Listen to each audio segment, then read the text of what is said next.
कैलाश और बीना की उम्र में काफी अंतर था। कैलाश लगभग 40 वर्ष का अधेड़ पुरुष था, जबकि बीना केवल 24 वर्ष की युवती थी। मगर वक्त और हालात का कहर तो हमेशा गरीबों की झोंपड़ी पर ही टूटता है। बीना एक गरीब बाप की बेटी थी। वहां शराफत थी मगर दौलत नहीं थी। बीना के पिता जब बेटी का विवाह उसके हम उम्र लड़के से न कर पाए तो हार कर उन्होंने अपनी बेटी की शादी कैलाश से कर दी। वह जानते थे कि कैलाश उनकी बेटी से उम्र में काफी बड़ा है, मगर बेटी के हाथ तो पीले करने ही थे। समाज का मुंह तो बंद करना ही था। धीरे धीरे समय गुजरता चला गया और उनकी शादी हुए पूरे 4 साल बीत गए। कैलाश के पास पैसे की कोई कमी नहीं थी। वह व्यापार करता था। बाजार में उसकी दुकान थी। कैलाश जहां बुढ़ापे की ओर बढ़ रहा था, वहीं बीना पर और अधिक निखार आता जा रहा था। सच बात यह है कि बीना पर जवानी छाती जा रही थी। वैसे भी 25 से 40 वर्ष तक की उम्र में नारी पर शबाब कुछ अधिक ही रहता है। शायद कैलाश अपनी पत्नी बीना की इच्छा को पूरी नहीं कर पा रहा था। वह ललचाई नजरों से लोगों को देखा करती थी। उसके पड़ोस में ही दीपक नाम का एक गायक रहता था। वह भरे पूरे बदन का 24-25 वर्ष का नवयुवक था। अभी दीपक का विवाह नहीं हुआ था। दीपक शादियों में या इधर-उधर गीतों के प्रोग्राम किया करता था। कभी कभी वह बीना की ओर देख लेता था, लेकिन उसने कभी यह नहीं सोचा था कि वह उससे किसी प्रकार के संबंध बनाए। बीना का पति सुबह 10 बजे अपनी दुकान पर चला जाता था। बीना घर पर अकेली रहती थी। आज बीना ने अपने पति के चले जाने के बाद एक बार बाहर निकल कर देखा। बाहर कोई भी नहीं था। सब लोग अपने कामों में लगे हुए थे। दीपक के कमरे में से हारमोनियम की आवाज आ रही थी। वह शायद कोई धुन बना रहा था। बीना ने अपना द्वार बंद किया और तेजी से दीपक के घर की ओर चल दी और वहां जाकर एक पल के लिए दीपक के द्वार पर खड़ी हो गई। वहां खड़े खड़े उसने एक बार चारों ओर देखा और फिर धीरे से द्वार को अंदर की ओर धकेला। द्वार खुल गया। बीना अंदर दाखिल हो गई।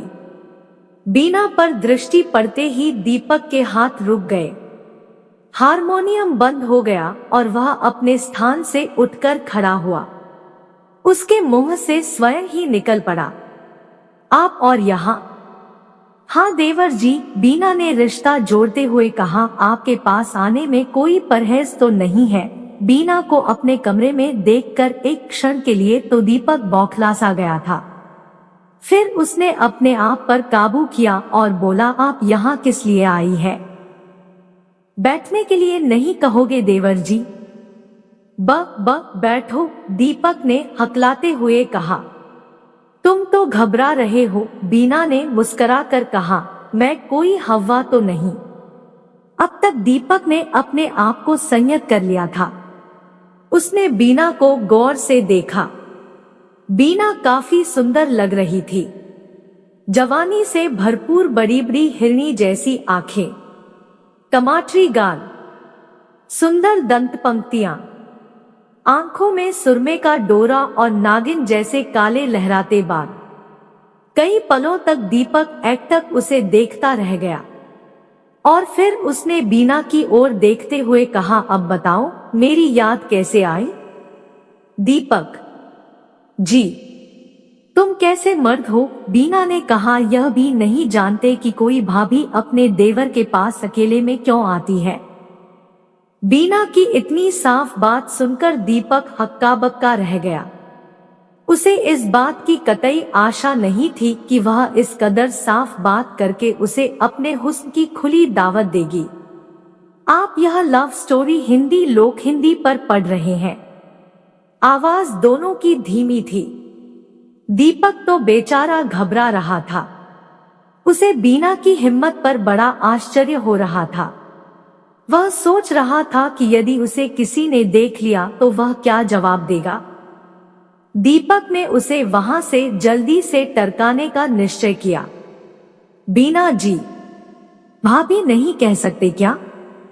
भाभी? बोलो देवर जी, आप यह बताइए कि आप मुझसे चाहती क्या है? बताओ। हाँ। बीना अपनी जगह से उठकर उसके करीब चली आई और अपने होंठ उसके अधरों पर रख दिए। उफ! दीपक तो जैसे पागल सा हो गया था। उसके सारे बदन में चींटियां सी रेंग गई थी। सारा बदन कंपा गया था।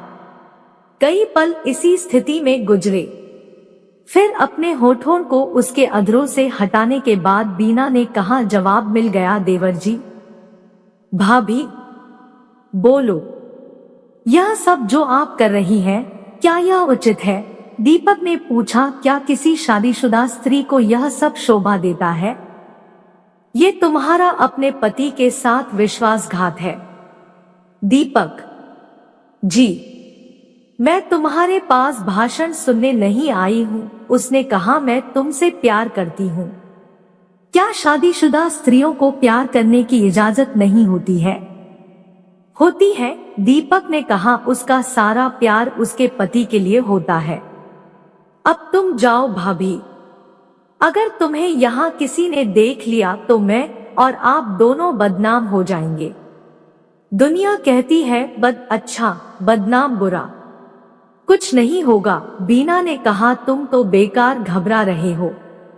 यह बात नहीं है, दीपक ने कहा। आदमी को अपनी इज्जत का ख्याल रखना चाहिए। दीपक की बातों की परवाह किए बिना ही बीना ने एक बार और उसके होठों को चूमा और मुस्कुराती हुई वहां से चली गई। दीपक ठगा सा चुपचाप देखता रह गया। बीना जा चुकी थी। दीपक बुरी तरह से डर गया था। वह सोच रहा था कि यदि किसी ने उन दोनों को बात करते हुए देख लिया तो वे बदनाम हो जाएंगे। अब इस स्थिति में वह क्या करे? ऐसी स्थिति से निकलने का क्या उपाय है?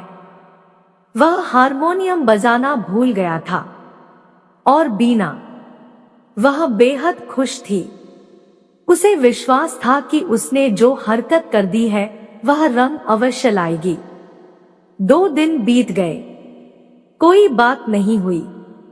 तीसरे दिन दोपहर में जब सब लोग अपने अपने दरवाजे बंद करके सो गए थे, बीना दीपक के यहाँ जा पहुंची। दीपक का द्वार बंद नहीं था। कूलर चल रहा था और वह आंखें बंद किए कोई गीत गुनगुना रहा था।